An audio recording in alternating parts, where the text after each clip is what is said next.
What's everyone saying? Hope everyone's well, hope everyone's good. It's Henry here, aka the R&B connoisseur. You already know what time it is, man. And I'm back again for another review. And this time around, I'm going to be reviewing an artist, a UK artist, should I say, by the name of John Wesley. He's a rapper, he's a producer, he's a composer. I mean, he does it all, man. And on a personal level, I've known John Wesley for years, so obviously it's a privilege and an honor to be reviewing his first full-length project titled Sui Generis. I hope I'm pronouncing that right. But yeah, obviously this project's been in the making for a while now, and it's been finally released on all streaming platforms. So yeah, I'm just going to give my little opinion and thoughts on the LP after having listened to it a few times. Listen, before we get into the review, I need everyone that watches this review. If you're new to our channel, please subscribe, please like, please comment. Our channel is growing day by day, so obviously we need all the support we can. So listen, hit that subscribe button, and yeah, let's get straight into it. Like I said before, this is John Wesley's first full-length project. It's 9 songs long. And from the gate, man, the first track 22 caught my attention. And if you've watched some of the reviews that I've done on this channel before, you know that first track off of any project is the most important, because that's the one that's supposed to grab the attention, the listener's attention.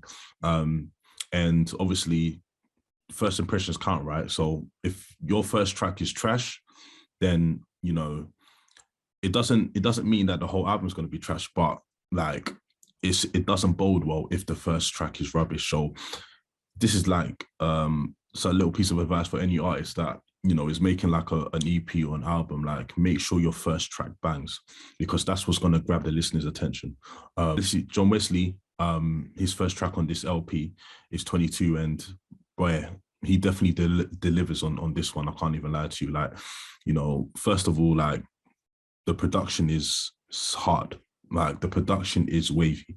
Obviously, it's sort of like it's the instrumentation is very mellow. It's very laid back. It's very chilled. Obviously, I love the horns that are in the background, but the aggressiveness in John Wesley's tone, like, you know, the stuff that he's spitting about, the stuff that he's talking about, 22, you already know I'm the truth. Like, obviously, again, I know John Wesley on a personal level, and I know that he's always been a confident guy, but his confidence, yeah, definitely shines on this record. And he's just letting niggas know, man, like, yo, like, I'm here now, this is my time. You know, and nobody can tell me nothing. Like, I'm here to stay. If you niggas want smoke, I'm here. Like, on this record as well, man, I must say, like, he definitely delivers. He definitely delivers, man. Like, I just love how he switches from one sort of monotone to the next. And yeah, man, like, this record definitely impressed me, man. It definitely had me wanting to listen to more tracks on this album for sure, or this LP, however you want to call it. Niggas want to war, pop smoke on your blitz, like, it's bruv.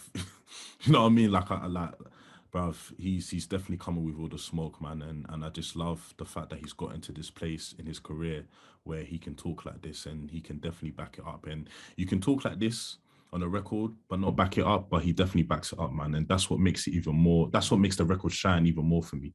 Another one of my favorite records on here, Sky's the Limit.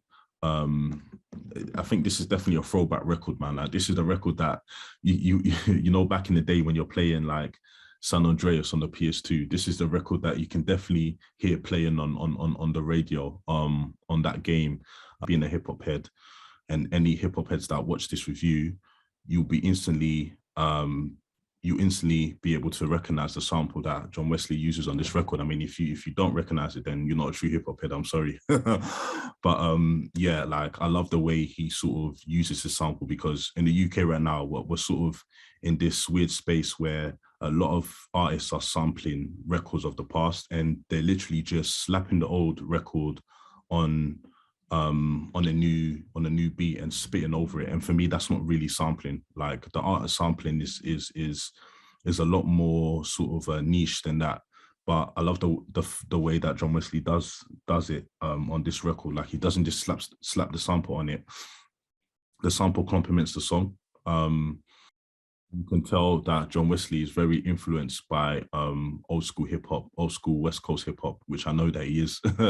Obviously, this comes out definitely on this record, man. You can tell that he's definitely been influenced by that time. And again, I love the message behind this record, man. Sky's the limit. It's a very positive record. Like just, making it be known that no matter what life throws at you, like just remember that the sky is the limit. Like you can achieve whatever you want to achieve if you put your mind to it. Cool, man. It's definitely one that you can play, obviously, when you're driving, you know what I mean, in the summertime when the sun is beaming.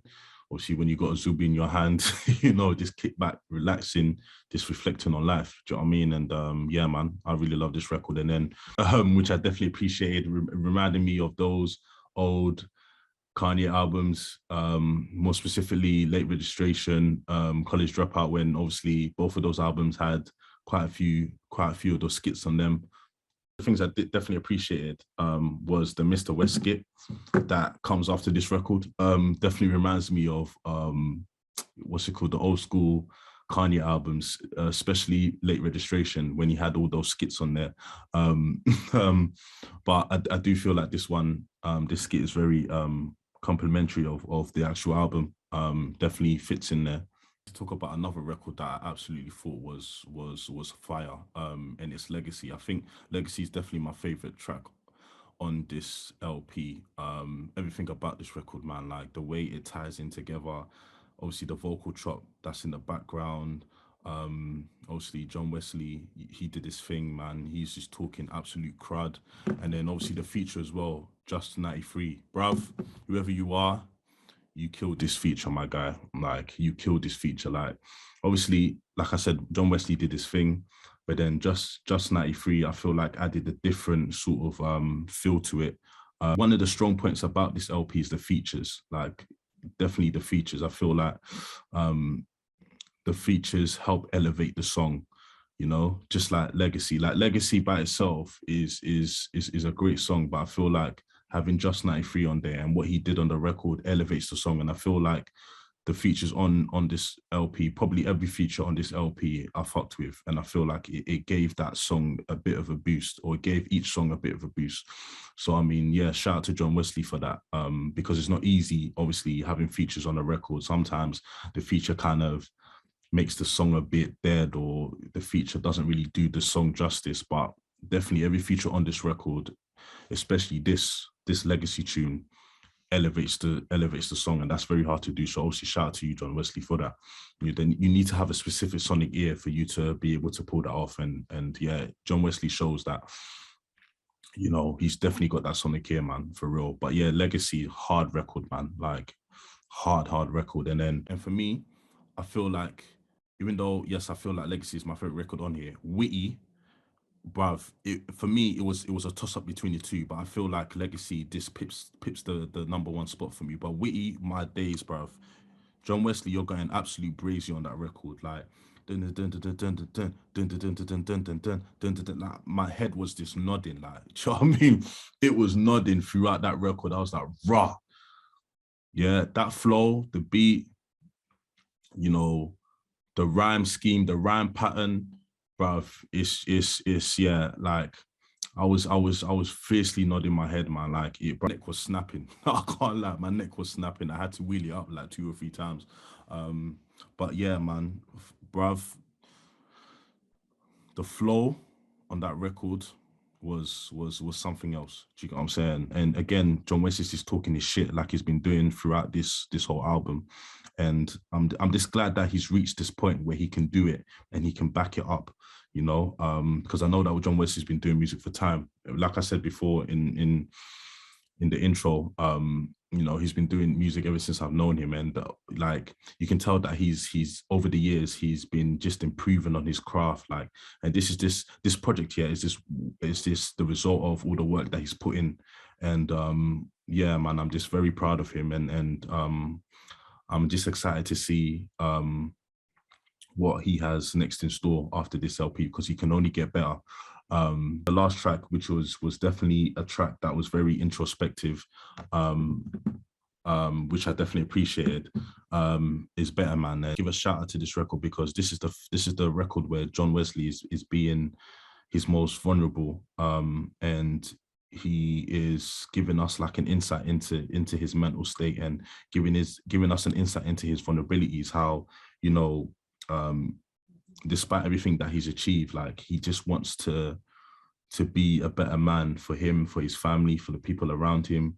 And obviously, as we all do, we all have that, you know, that time where we doubt ourselves, you know, when we're passionate about something and something's not really going the way we hoped, we always have that self-doubt, you know, or we tend to have that self-doubt thinking, oh, is this the right, you know, path that I'm taking?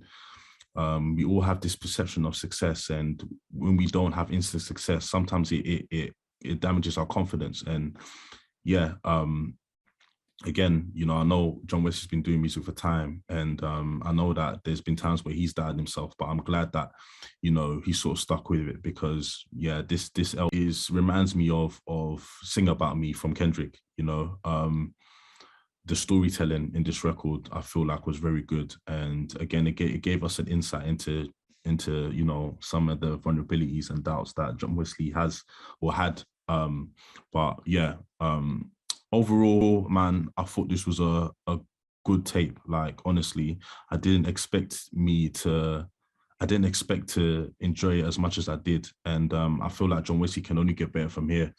And yeah, I'm just glad that obviously he stuck with the music. You know, because I know that this was a grind, man. This has been years in the making. I'm glad that he stuck with it. And yeah, John Wesley, bro, like obviously I've talked to you on a personal level, but you know, congratulations on this tape. And obviously I look forward to reviewing more of your projects in the years coming. But honestly, my guy, you did your thing on this. You should be proud of yourself, man. And yeah, I did enjoy it for real. This is definitely one of the better tapes that I've heard this year, man. Obviously, you know, guys, we're gonna leave a link to John Wesley's EP or LP in the description below. So obviously, if you guys haven't checked it out, check it out right now. You won't be disappointed. And obviously, you know, like, comment, subscribe, all that good stuff. You know what to do already, and I'll be back again with another review soon, so stay locked in. But until then,